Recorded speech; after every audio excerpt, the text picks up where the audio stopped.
We finally got our first look at Halo Infinite's campaign.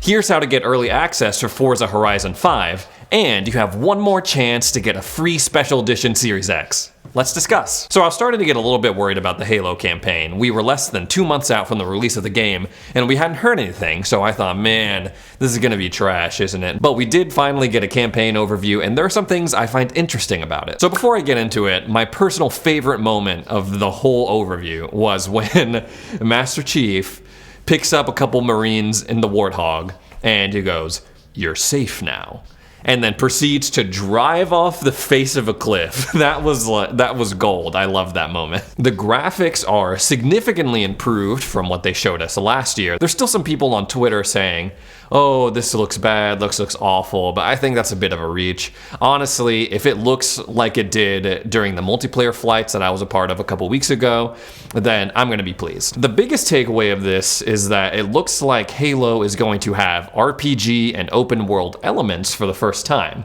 So people are already drawing comparisons between Halo Infinite's forward operating bases and Far Cry's Outpost. So you're going into these forward operating bases, clearing out the enemy units, which then allows you to use the base as a garage to summon vehicles, to change your loadout, to maybe have some NPCs man your gunning turrets on the vehicles and things like that. It also looks like there's going to be a skill tree and the ability to use multiple abilities and equipment at the same time. So in the video they showcased Master Chief, he takes his grappling hook and grapples a gravity hammer, grabs it, brings it towards him. He then opens up the menu, upgrades his thruster ability, and then uses that thruster ability to strafe right, and also at the same time while he's doing that, he's going into camouflage mode. So he uses all that to just take his gravity hammer and just straight up bonk this brute on the head. It was a really cool moment to see. I'm not sure if it's going to be straight up open world, but it does seem to have a lot of those open world elements. All of this is kind of interesting to me because, like I said before, this is not something that Halo has done in the past. I appreciate that they're trying something new, but the jury is out on whether or not it's going to actually work. For example, capturing forward operating bases. That mechanic in other games can get kind of stale if the objectives are repetitive, so I don't want it to turn into just this grind that you do just 100% the game. I also think that the strength of this campaign is really going to come down to how far you can push the limits of absurdity in terms of your weapon combos and your abilities. We saw a little bit of that in the video. There's a point where the player he grapples like this exploding canister of whatever, like space juice, and then he throws it and then shoots it and it explodes. There's another moment that's kind of like a Battlefield ripoff where you're flying around in a Banshee. He bails out of the Banshee, grapples to the enemy Banshee, boards it, and then he's flying the new Banshee. So the more kind of crazy, absurd things like that you can do, I think that's what's going to make this campaign really fun. Sort of like a Just Cause or even like a Breath of the Wild situation. As long as there's a good enough excuse to shoot aliens and just have a good time doing that, I think it's going to be a win for Halo. Anyway, if you guys are as excited for Halo Infinite as I am, make sure you subscribe and set your notifications to all, because the next time Master Chief drives off a cliff, I'm going to be covering it. You can play Steam games on Xbox. Now, with the latest update for Microsoft Edge on the consoles, you are able to use third-party streaming sources like Stadia, Amazon service, and then also Nvidia GeForce Now. Now, for those of you who don't know what GeForce Now is, it's basically similar to these other cloud gaming services, but it's not a store, right? It's basically you're renting out a rig that is really awesome that will then stream computer games to your device, no matter if it is a really awesome computer or your phone or your tablet, whatever. The catch here is that they leverage the RTX brand name, basically. So they're saying like, oh, you can play your games on an RTX even if your computer is a piece of crap. So that's a big selling point here. And apparently it runs really well, and you can run it through the Xbox Microsoft Edge browser. So by using this service on Microsoft Edge on your consoles, you can play Steam games, PC games. Now, that's pretty interesting to me, because you would think that Xbox would be doing pretty much anything to shut down using these other cloud gaming services on their own consoles when they have Xbox Cloud Gaming. It's still in the beta, so maybe they're kind of like, whatever about it.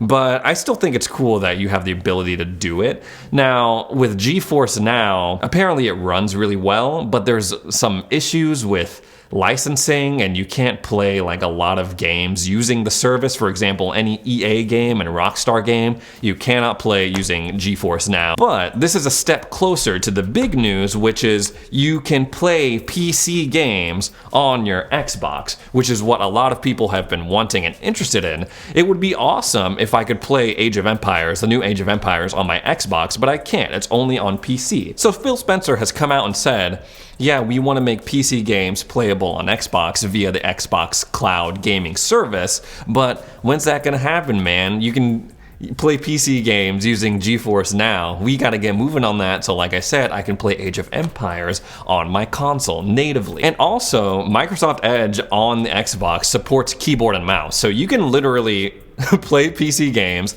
on your Xbox with a keyboard and mouse, like a little like knockoff computer almost. Forza Horizon 5 is highly anticipated. It's mere days till its release on November 5th. Obviously, this is a very exciting Xbox exclusive.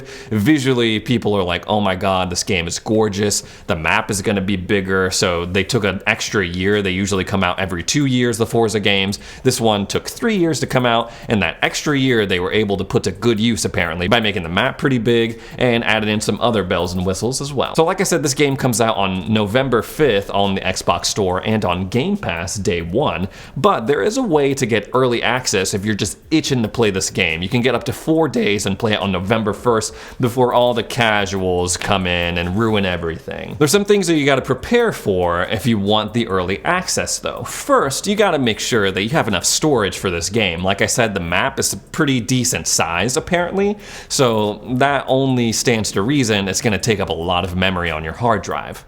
Second, you're going to want to prepare your wallet, because the only way you're getting early access to this game is if you buy the premium edition of Forza Horizon 5. So the premium edition of Forza is $100, and in addition to the 4 days early access that you'll get a whole bunch of other stuff to justify that price hike. First is, well, basically every bonus of this is basically they're just like throwing a bunch of cars at you. So first is Car Pass. You're going to get a Car Pass. You're going to get 42 cars overall. You're also going to get 8 other Formula Drift cards immediately. This is a no-brainer, but when the first expansion and the second expansion come out, you'll get access to those as well. But from what it sounds like, the base game sounds pretty meaty, so it looks like you're going to be pretty busy until those expansions come out, which is nice. So I wouldn't worry about like, oh, they're going to release like no content and then supplement it with their expansions. I wouldn't worry about that. Like I said, it looks like there's going to be a lot to do in the base game of Forza. You'll already have those expansions. You won't have to worry about buying them again when they come out, because you'll have them instantly if you have the premium edition. You're going to get a welcome pack, which basically throws even more cars at you if you didn't have enough cars already from all the other bonuses.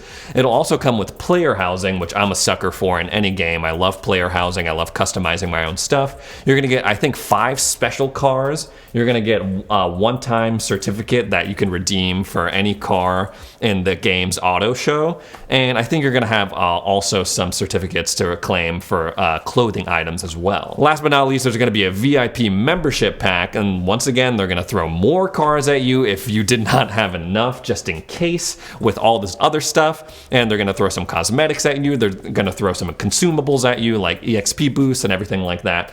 So they're throwing in as much as they possibly can, in addition to that early access, to make it worth it. Square Enix's Guardians of the Galaxy is releasing on October 26th, so by the time this video comes out, a lot of you will probably have played it already. Early reviews are pretty decent of the game. They're saying that it's fun. They kind of brought that like funny, silly nature that you see in the movies to it, but there's a lot of technical issues right now, apparently. But in the meantime, to hype up the game, Xbox is doing a collaboration with Guardians of the Galaxy to give away a special edition Series X skinned after the game. I think there was a pretty big missed opportunity with this. I mean, you know, the console itself, it looks fine. It's just like, you know, a reskinned version of the Xbox. It has like a red coloring and then the Guardians of the Galaxy logo on top of it, and then the logo of the game, the title of the game slapped onto it. They could have gone above and beyond with this and themed it after the Guardians of the Galaxy ride at Disney, which is already perfect because if you know, it's the old Tower of Terror ride, so it's already in the shape of a rectangle, which is the exact shape of the Xbox Series X. They could have themed it after that and that would have been sick, but I know there would have been all sorts of licensing and things that they had to go through, but I just feel like it's a missed opportunity. Like I always say, it's a crazy time if you want to buy a console, so you might as well throw your hat in the ring and, you know, give yourself a chance to win a free console. Who knows, you know, maybe you'll win, maybe you won't, but you might as well take every chance you can get at this point, right? The bundle is going to come with the console, it's going to come with the reskinned controller, and it's going to come with a copy of the deluxe version of the Guardians of the Galaxy game. If you want to participate, there are some caveats. First, you have to be a legal resident in a region that is supported by Xbox Live. Now, they have a whole list of countries and counties and places and magical lands that fall under that category. Also, you have to be at least 18 years of age, or if you're not 18 years old, have a guardian consent to your entry into this contest. But if you're like everyone else on the internet, you'll just say that you were born in the 1800s or something if you're underage to just get around and go through that loophole. So here's how to actually do it. So first, if you don't have a Twitter, get a Twitter account. And if you already do, log into your account, go and follow Xbox on Twitter. We'll have the link down in the description. And if you're already on Twitter, you might as well follow @StayXboxReady. Wink. And once you follow Xbox, you'll be able to retweet their tweet about the sweepstakes with the hashtag GOTG Game Sweepstakes, which is short for Guardians of the Galaxy Game Sweepstake. And that's pretty much it. Obviously, it's only one entry per person. I don't know what measures they're taking to stop someone from making 1 million Twitter accounts and just infinitely retweeting and giving themselves entries to this thing, but I'm pretty sure they would prefer if it was just one entry per person, because there's only one console, one grand prize. That's all I have for today. Thanks so much for tuning in, listening to my ramblings. Again, my name is Ray, and yes, I did get a haircut. Thanks so much, and we'll see you in the next video.